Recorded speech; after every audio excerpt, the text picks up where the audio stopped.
Good morning and welcome to AirOccupy. I'm Liz, and together with Shannon, Virginia, and Jerry, we speak truth to power and occupy your mind.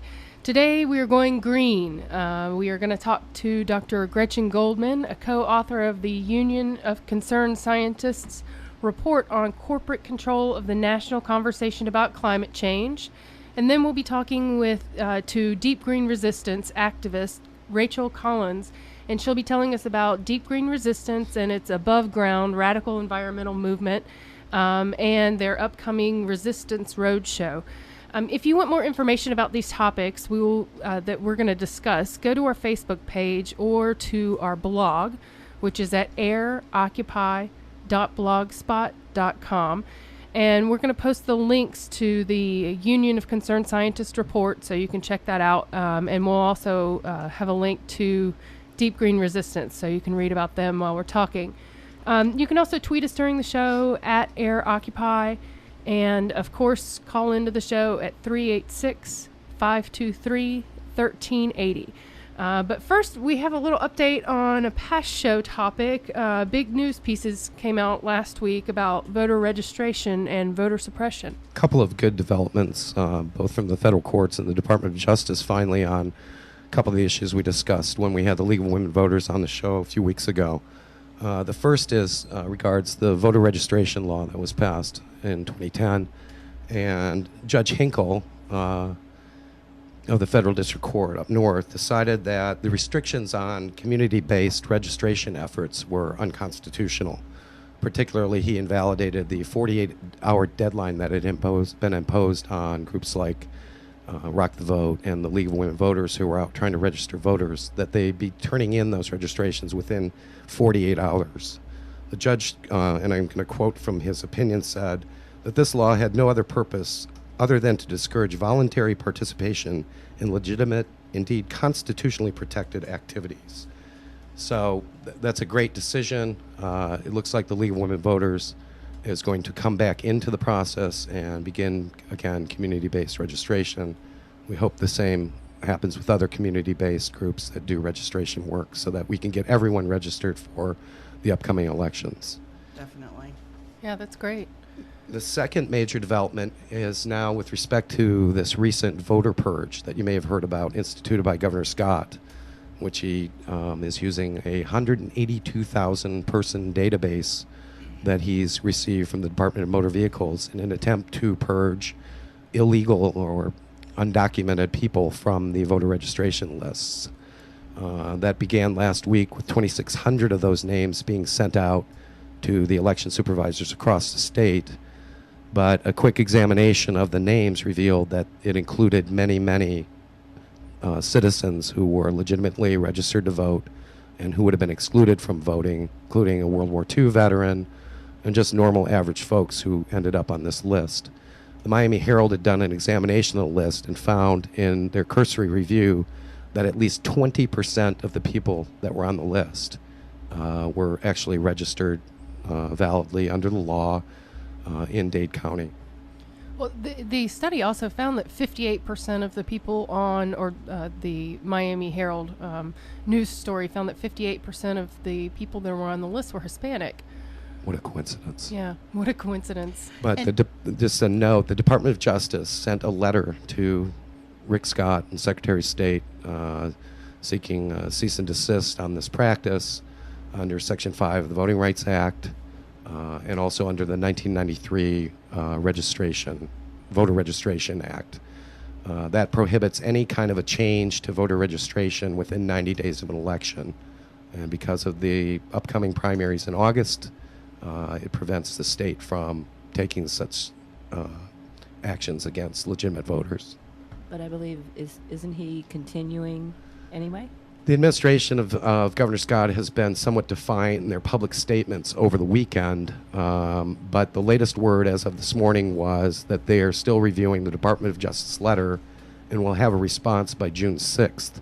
Interestingly, and more importantly, all of the 67 counties in Florida, the election supervisors have said that they will not enforce the list and they will not send out the letters. And that's pretty astonishing because, you know, they're elected officials, and there are an awful lot of counties in the state, especially in the central part of the state, in the north, in the Panhandle part of the state, where people really wouldn't object to. Probably a lot of people really wouldn't object to people that they don't want to vote being removed from the voter rolls. So I think it's really a strong statement that every single supervisor of elections in the entire state has declined to comply with this order. And two, historically, this kind of purge has been shown to be, has shown to catch an awful lot of legally registered voters in the dragnet. And it's really, if our purpose is to try to avoid voter fraud, the number of cases of voter fraud just don't really justify removing this many people from the voter rolls.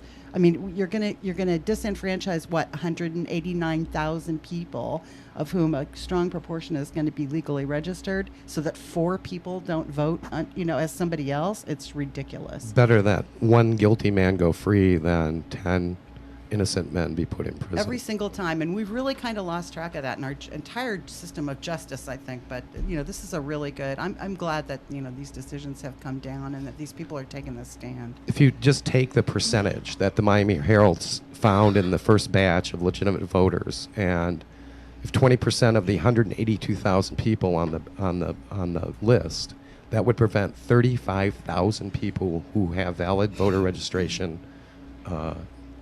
certifications from voting. And it's enough to swing it, and there are people who would be perfectly happy to have that happen. If I might just give you a broader update, we were interested in seeing, because there's been 20 state laws that have been passed, how the litigation that's been brought and how the Department of Justice actions have played out as the election draws nearer and nearer.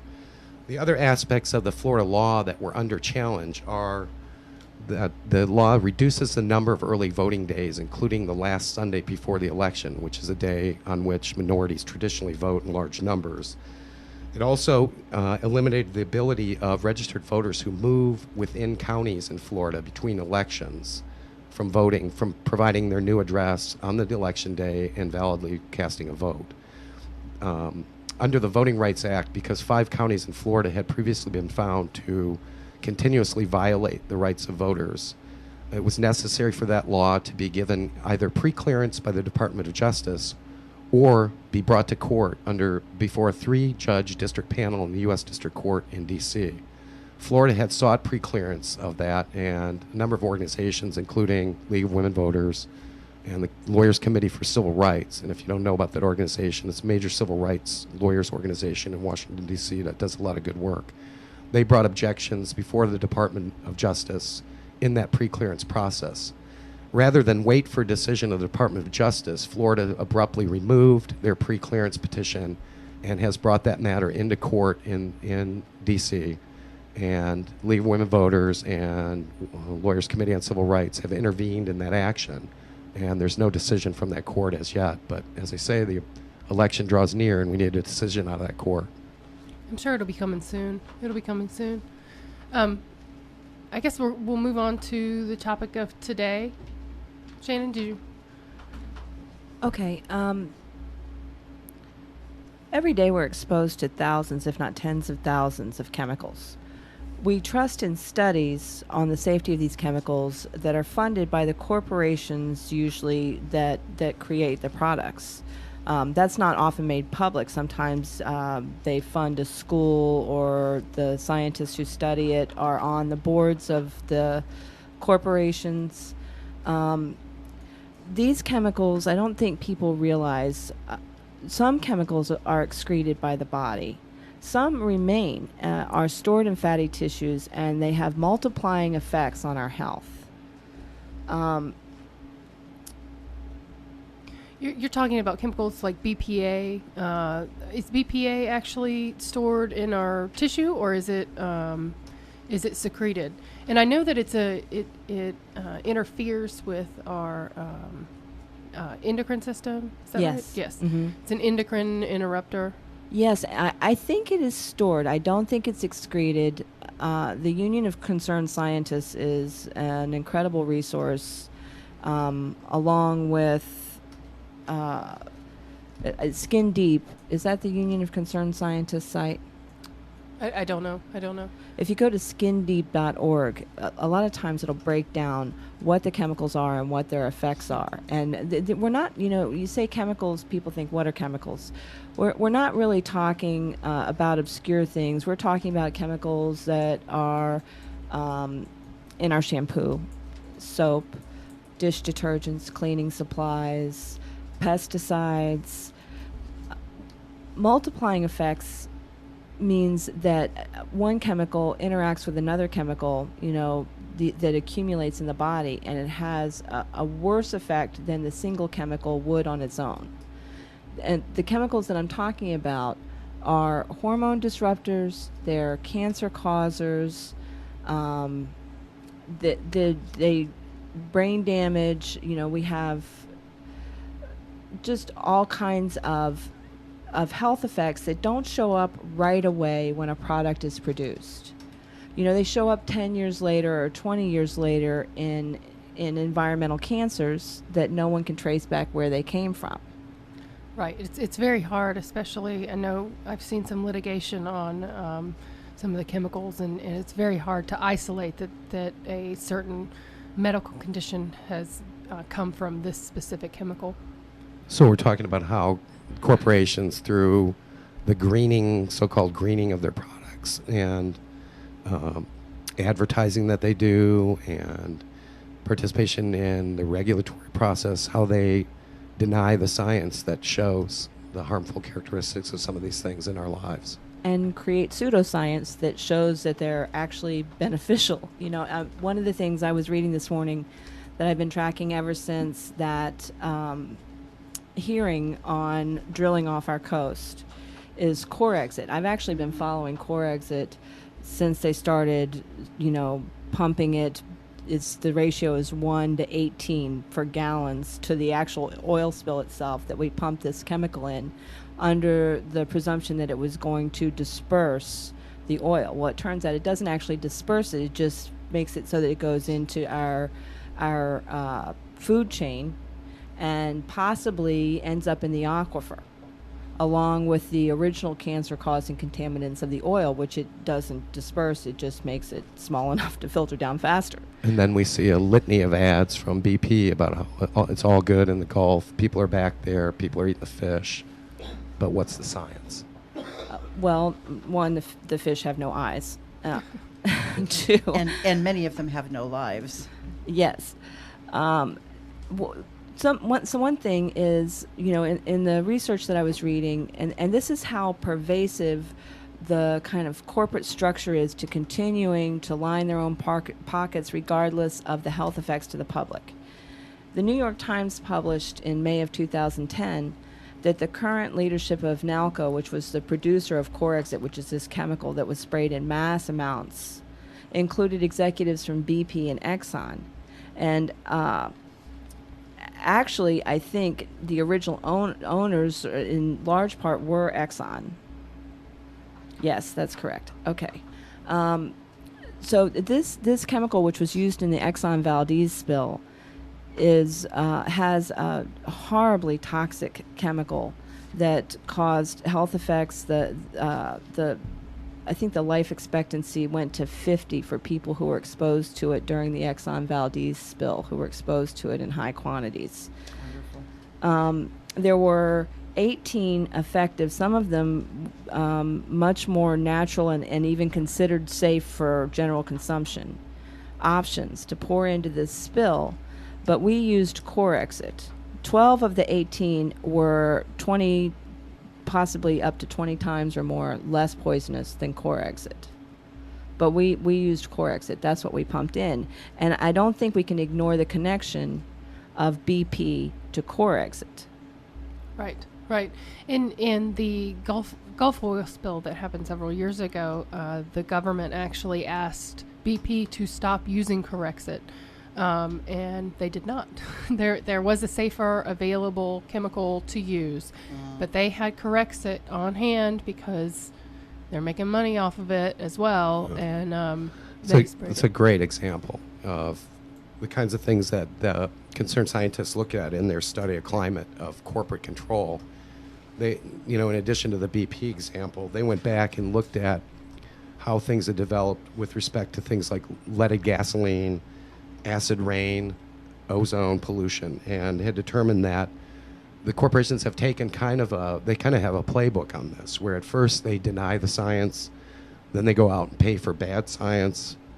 They often exaggerate the costs of ameliorating the problems that various climate impactors have, and eventually end up, while kind of trying to greenwash their companies as good corporate citizens, they go and lobby against laws and regulations that would ameliorate problems in various environmental contexts. Because it will cost money.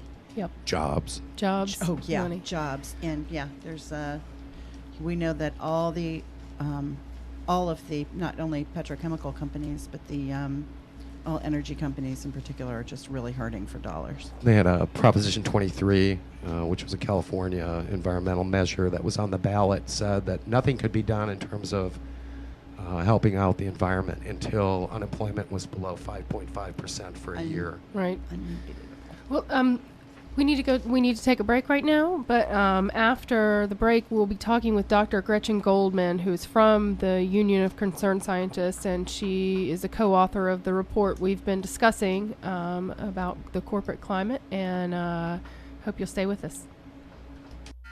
Yeah, some say we don't deserve this earth we walk upon.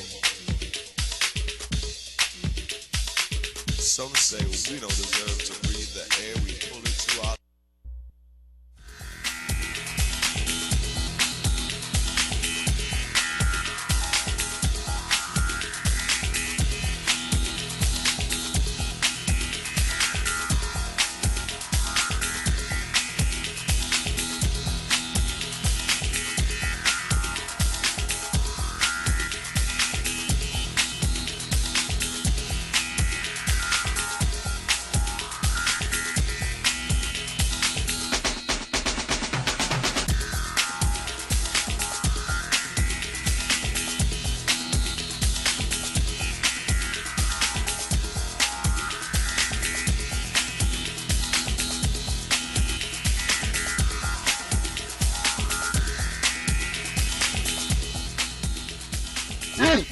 Goliath is proud to support community organizations with messages like this. Have you been to the newly renovated Habitat for Humanity Restore? Located at 695 Mason Avenue, Daytona Beach, between Nova and US 1, the store is open Tuesday through Saturday from 9 to 4:30. New, used, and surplus donated goods of home furnishings, appliances, and building materials arrive daily. Our donors and customers help Habitat serve more families through the renovation and construction of affordable housing. Stop in today or phone at 386-226-2006 to arrange for the pickup of large donated items. Again, the number is 386-226-2006. If you value the opportunity to recycle, reuse, reduce, and rebuild, you will be a big fan of the Restore. The Restore supports Halifax Habitat for Humanity. Stop in today. Hi, this is Liz from AirOccupy, and one thing that we've been talking about is getting local businesses. During this commercial break, we've asked for local businesses to come to advertise on our show. Instead of advertising, we're having a little trouble getting advertisers. If anyone wants to donate to keep us on the show, we would greatly appreciate it. We're working really hard to make sure that we can get the message out and get some fresh content out there, things people may not have heard before, and we would really appreciate your support. Thanks.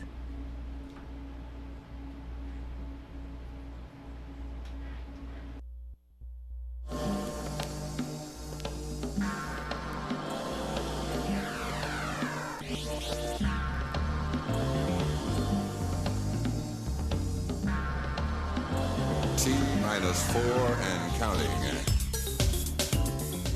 Hi, we're back, and we're going to be talking with Gretchen Tanner Goldman, Dr. Gretchen Tanner Goldman.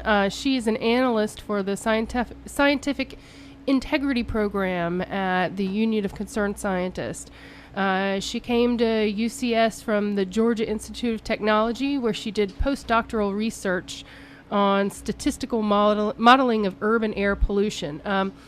So we'll see if she's on the line. Dr. Goldman, are you on the line? I am. How are you? Good, good. Thanks for coming on with us. Sure. Wanted to talk to you about the new study that came out. I guess it just came out last week about corporations controlling the climate dialogue and debate and also policy. Yeah. We're very excited about it and really glad we could share it with you. Wonderful, wonderful. So the name of your report is A Climate of Corporate Control, and if anybody wants to read about it while we're talking on the radio, what's your website?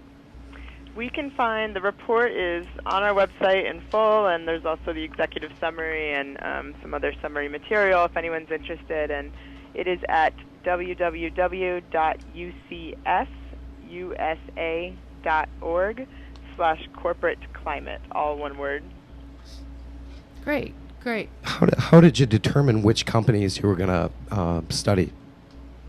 We wanted to look at a sample that wasn't predetermined to be opposed to climate science or science policy or for it. We wanted to just get an independent sampling, and we started with the S&P 500, specifically because public companies have to disclose a little more to the federal government about their activities and particularly their political activities. And so we started with publicly traded companies to be able to get at that information.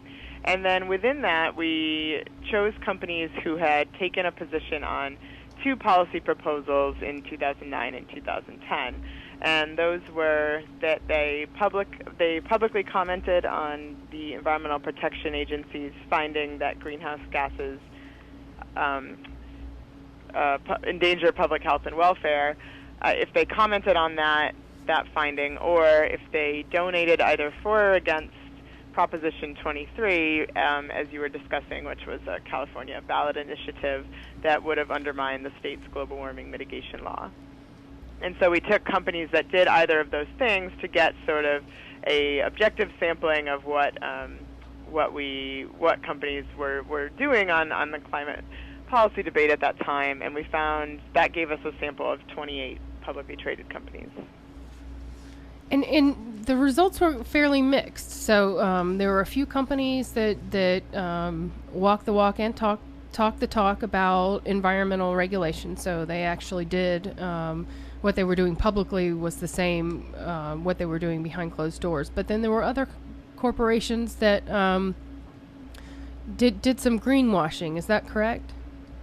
Yeah, we definitely found mixed results. Starting it off, we just did that sample objectively, and so we didn't know what we were going to find. But we found several companies who were, in our research, found to be consistent in how they behaved on climate science and and climate policy. But then many of the companies we found had this inconsistent position, and so they would say some things publicly and then take other actions that didn't align with that.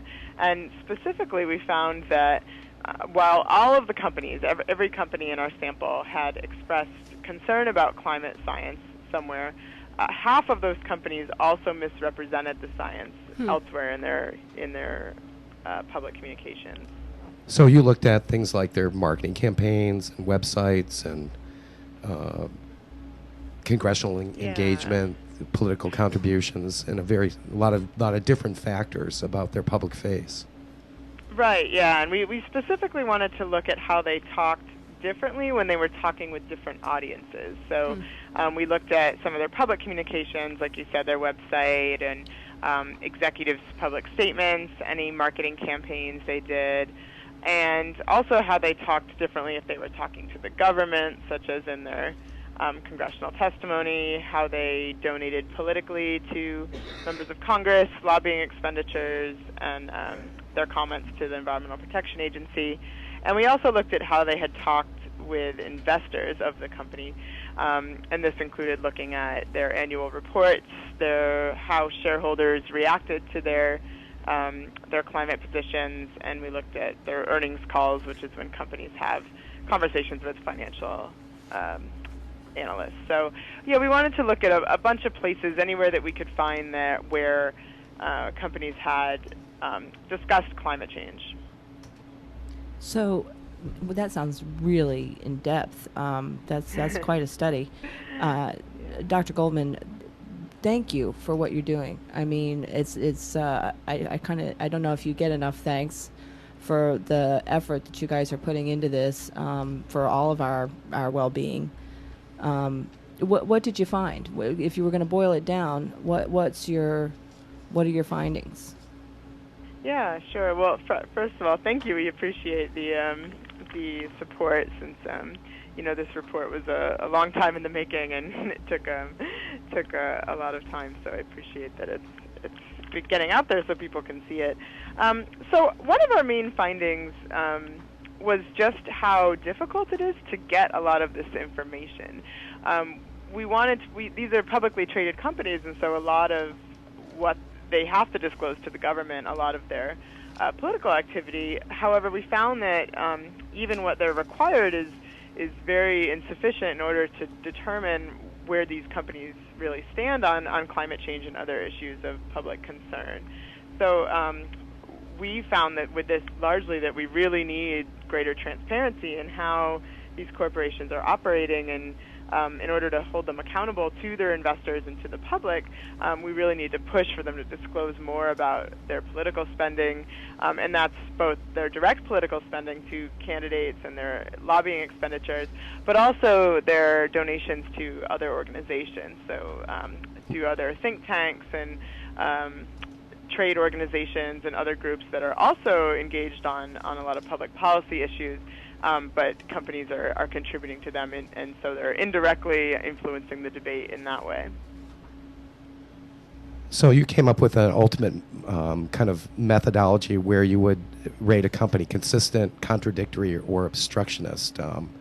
How did that break out in terms of the companies that you actually studied? Yeah, so we looked at, we tried to find a way to sort of look at overall company behavior, and this was one figure where we had tried to do that, to really look at whether companies were taking consistent positions or not in how they were behaving on climate change specifically. So in doing that, we found quite a range between companies, and we found several companies who, in our research, were consistent on climate change and their behavior, and these included Nike, Applied Materials, AES Corporation, NRG Energy, and Nextera Energy. And these were the companies that, at least from what we were able to uncover, they had consistent stances. And the largest grouping was for our companies was in this contradictory category, where we had a lot of companies that had taken some actions and expressed some concerns about climate science, and had taken some actions that were supportive of science-based climate policies, but they had also taken a lot of actions that had either undermined the policies or misrepresented the science.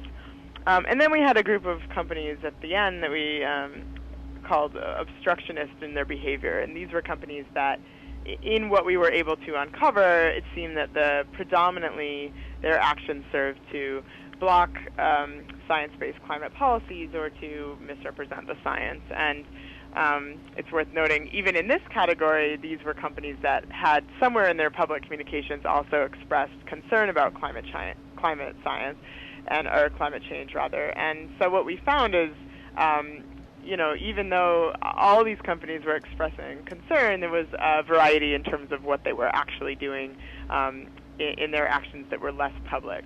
Can you name some names, just so we all know? Sure.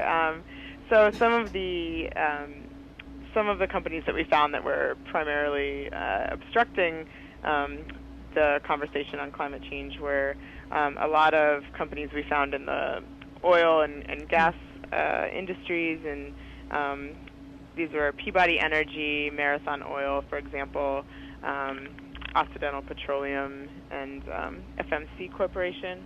And also for the contradictory companies, these are a lot of companies that either we didn't find too much about on their company that we could really definitively point to, but they did, however, take some actions that oppose climate science and policy, and also those that supported it. And these were companies like ExxonMobil, Caterpillar, ConocoPhillips, some other companies that might be familiar to you, Waste Management. Mm-hmm. So where can we go from here? What kind of recommendations for transparency do you make in your study?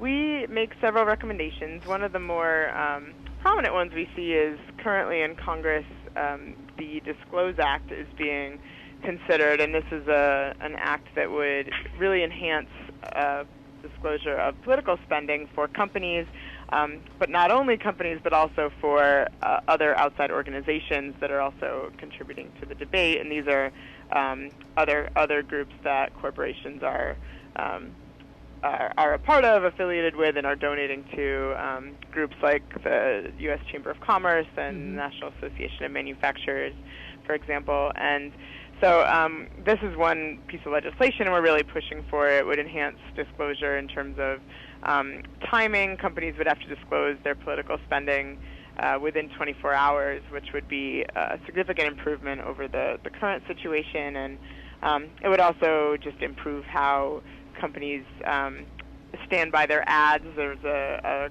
clause in it called Stand By Your Ad, which asks companies to disclose who the top donors were for political advertisements. And so this is something that we really push for. And we're also really pushing to hold these companies accountable to their shareholders and to the public. And so really emphasizing that we need to put pressure on these companies to ensure that they are acting responsibly and having positions that align with climate science, but also that and they're not sending mixed messages out and confusing and making it more difficult for policymakers to really discern who's supporting climate science and who's blocking these efforts behind a climate concerned public image. You know, this is Shannon.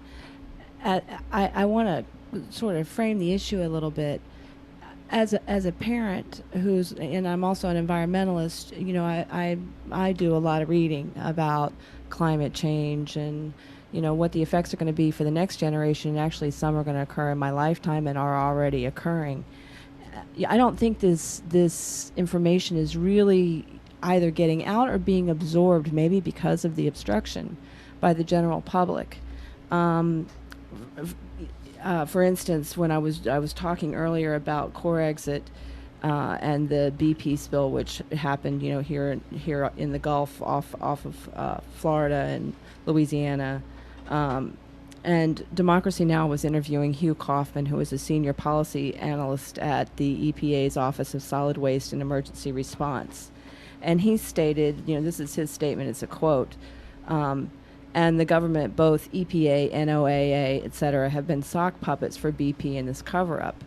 The corporate interests are only concerned with their profit, and it blocks the public knowledge of what we're facing, of what's going on. I know James Hansen said that the effects are beyond his highest estimates already occurring for climate change. You know, what he originally estimated, I don't know if it would have been in 2003 or 2007. I caught it on a video by Jeremy Rifkin. Could you talk about the climate effects, the climate science, like the information that people are not getting that they need to get? Because I know Union of Concerned Scientists is very involved in climate research and getting that information out there. Right. Yeah, I think, you know, it's sort of this interesting phenomenon that we're seeing, that the science is getting stronger, and we keep finding more and more, you know, reasons to be concerned about climate change and what its impacts will be. And yet, you know, we have a public that remains largely, or many people in the public are still not clear on this, or at least haven't received this information about the the concern and the advancement that the science had.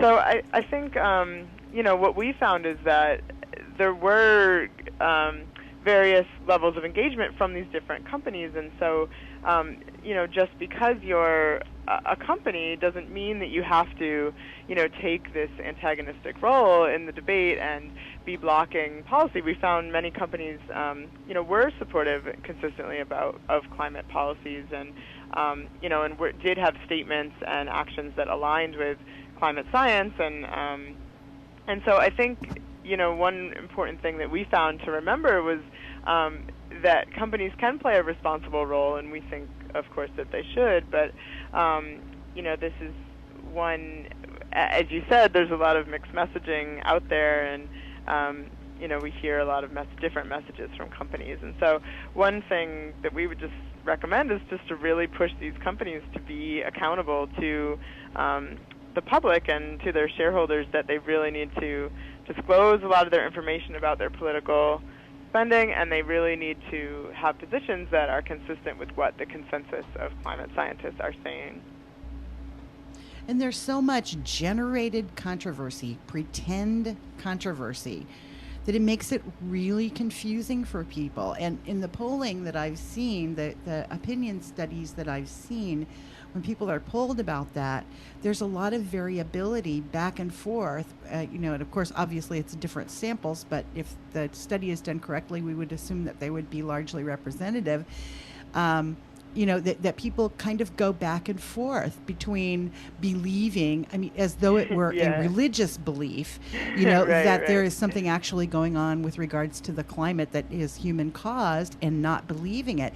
And I think a lot of that, and I'm certainly not trying to tell you your business, because I know you know much more about this than I do, but it looks to me like it's because of this generated controversy, because people are constantly talking about it in the media. There are two sides to this, as though there are two sides to the fact that water will get you wet, and that's the way it looks to me, that there's really, is there really any doubt about what's going on as far as you're concerned? There's not doubt in as far as the actual, the fact that climate change is happening. It is largely human caused, and as an organization, we feel it's something that we should all be concerned about. It's certainly, I share your frustration with these mixed messages and how that has played a role, and and that was largely the reason we wanted to do this study, is to really try to make sense of all these messaging that we're seeing from companies and from others in the media sphere. Mm-hmm. So basically our position is that you can't doubt the facts. So the facts of the climate science can't be debated. We're certainly, policy is something that can and should be debated nationally, and with a lot of different stakeholders being able to weigh in, but our position is that the science shouldn't be debated by non-scientists. Right. Tough terrain out there when you have the likes of Fox News, who support global warming deniers. The Koch brothers trying to fund scientists to go out and debunk well-established theories and factual observations about climate change. We have a U.S. senator who is now the author of a book entitled "The World's Greatest Hoax." And I'm glad you brought up the Koch brothers, because that's kind of another realm of concern that we have is privately held companies. And so we only looked at publicly held companies because there's a little more information available on them publicly, but privately held companies don't have to disclose nearly as much information to the government and to the public, and so that's a whole other area of concern, because we know even less about what those companies are doing to influence public policy. Very good. Very interesting. Well, maybe you've provided a very useful matrix for future development, that we can apply these standards to every company who's trying to greenwash their practices or products. And we can certainly spread the word on which companies are true to their values, just as you mentioned, and which are acting the opposite of what they're saying their interests are. And to the extent we can do it, we can vote with our dollars. So if a company has support, is saying the same thing about climate change publicly and privately, then we need to support them and tell them that we're supporting them because of it. I think that that's important. I think also for support, we need to support Union of Concerned Scientists. Definitely. Because you guys are you're a nonprofit. The Earth is round. And they're doing great work, and we need people who are publishing information that we can use that's not tainted by someone else's self-interest. Well, Dr. Goldman, thank you so much for coming on and talking to us about this study. Again, if people want further information.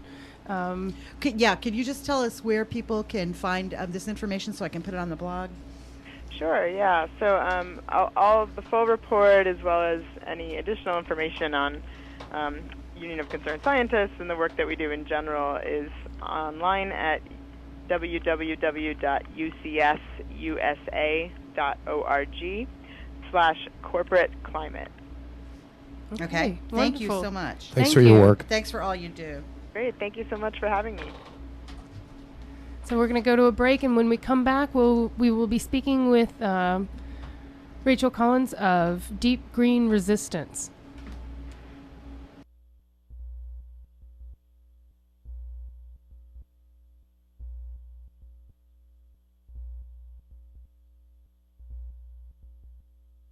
Okay, technical difficulties. We're still on. We're still on. Why don't we go straight to Rachel? Hello, this is AirOccupy. You're on the air. Hi, everyone. Thanks for having me on. It's great to hear all of you. Great. Oh, thanks, Rachel. Morning. Thanks. So tell us a little bit about Deep Green Resistance and what your. I know I've read a little bit on your website. It's a pretty interesting and different perspective on energy consumption.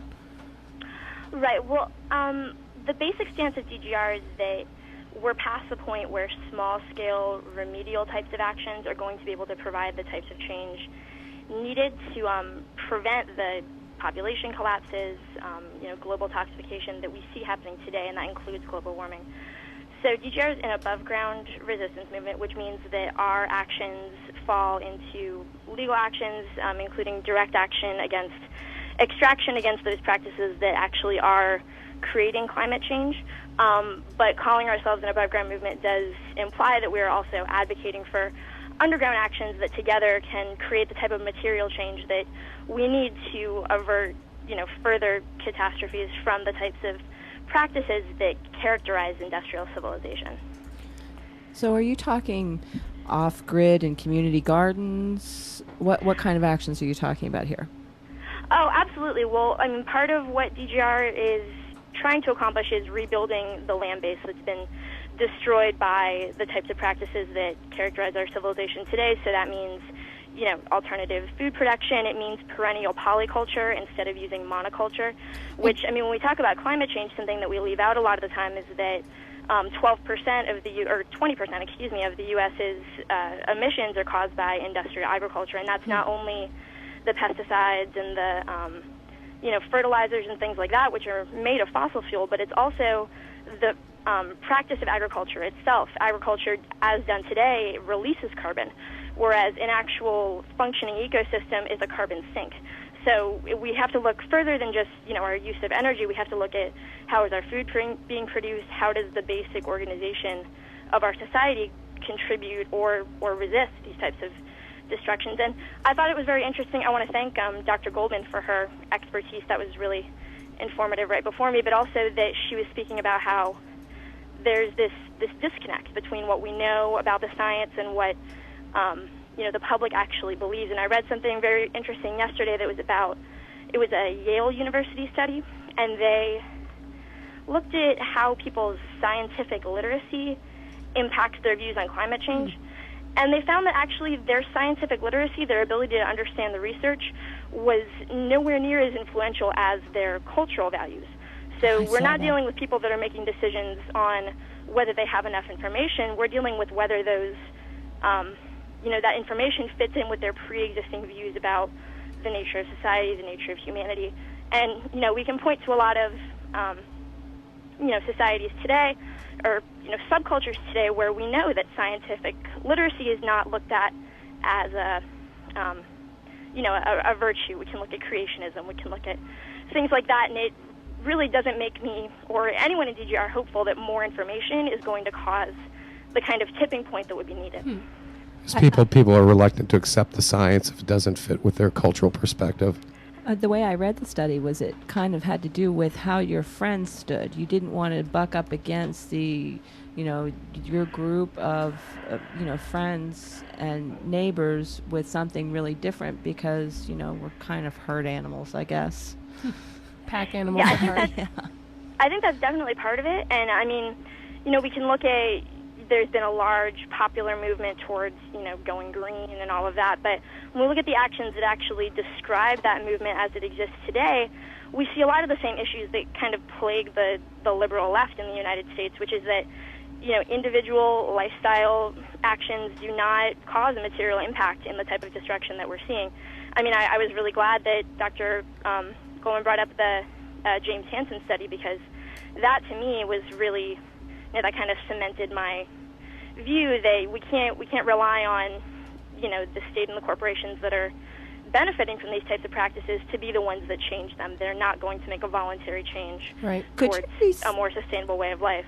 Could you restate that where you said our material, like the actions that we take as individuals are not going to have a material effect? Could you restate that?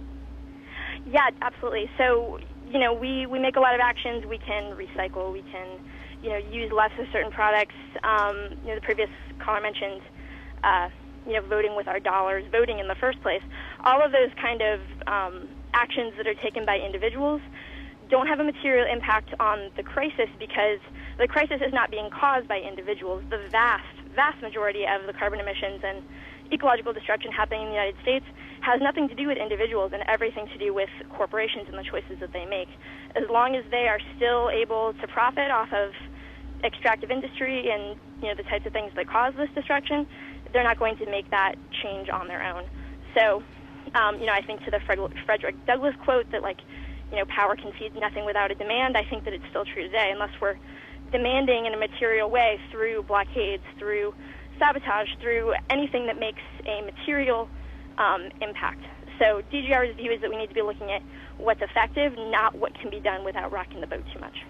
So are you also advocating, do I understand that you're, hi, this is Virginia, how you doing?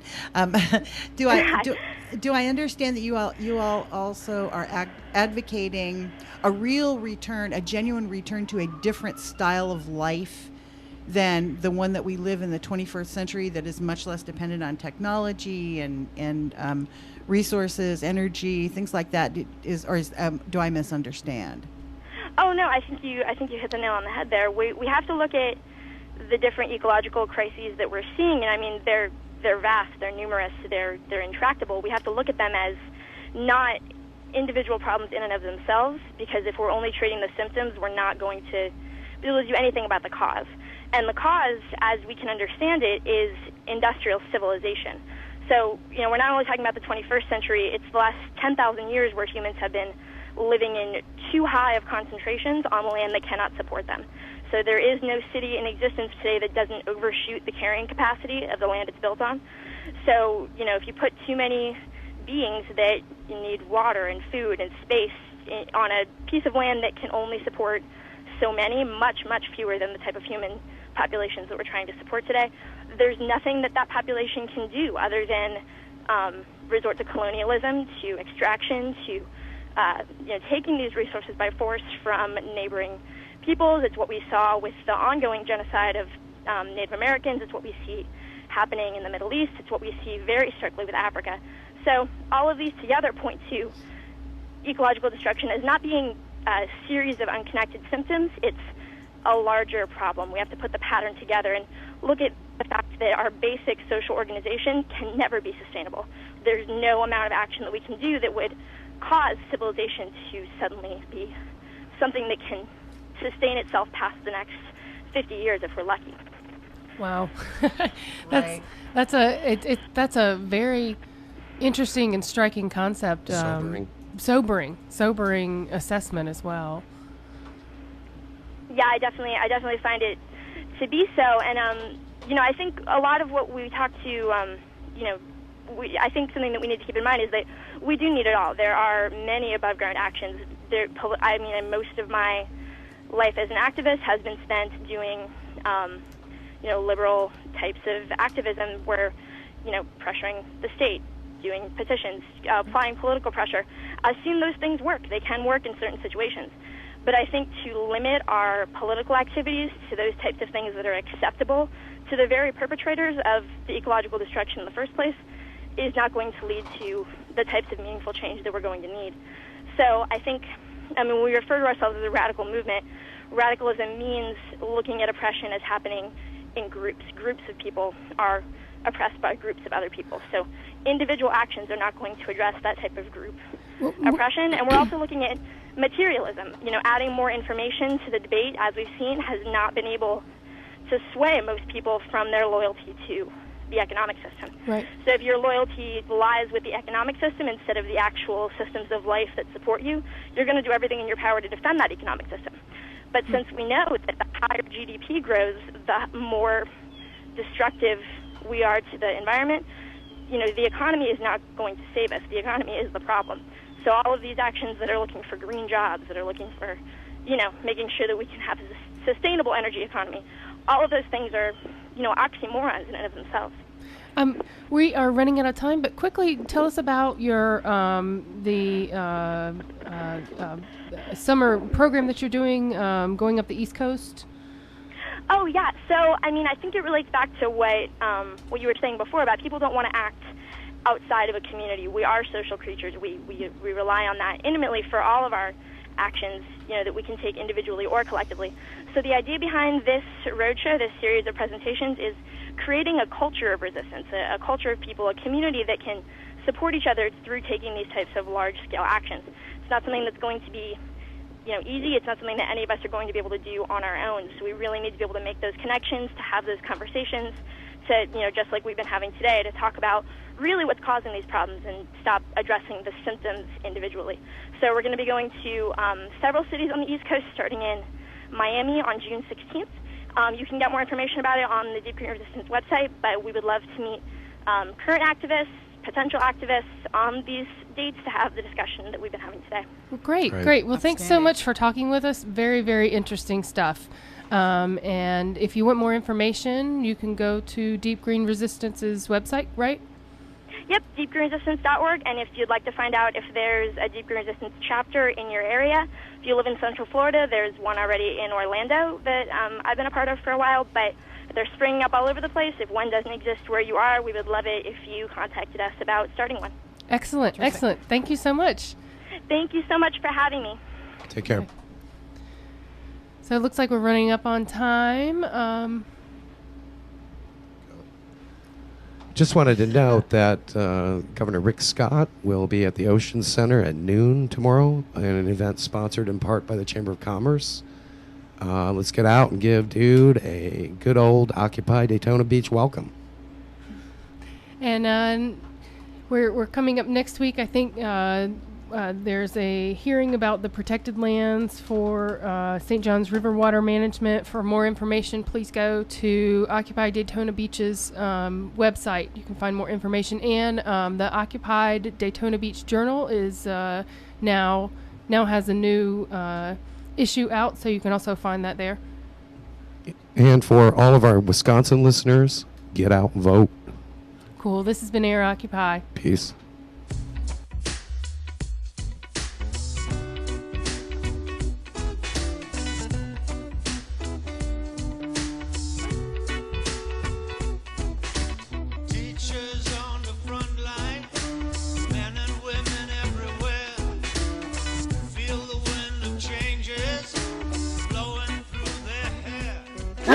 This program was paid for by its sponsor, which is solely responsible for its content and the views expressed.